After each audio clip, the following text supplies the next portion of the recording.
হ্যাঁ স্কুলের বাচ্চাদের দিয়ে আমি আমার কাছে টাকা নিয়ে দিয়ে দে। আর স্কুলের যারা বাচ্চা আছে তাদেরকে ওই যারা ওগুলো নোট করবি, তাদেরকে স্কুলের বাচ্চার যা কিট আছে আমরা প্রোভাইড করব। ঠিক আছে, এই ক্যাম্পটা হোক, দেন আবার আবার সুন্দর করে গুছিয়ে অবশ্যই 24 তারিখ যেও।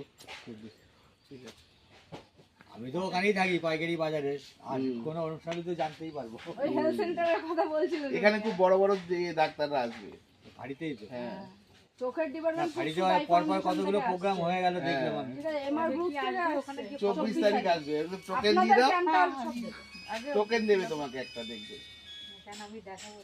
আর যদি বাচ্চা থাকে আমি যাদের ওই বই খাতা যা আছে ওদেরকে দিয়ে দেবো আমি। বাচ্চাদের লিস্ট করে রাখতে হতে পারে, আপনি বলুন চার দোকানে 30,000 হয় আর 3,000 হয়।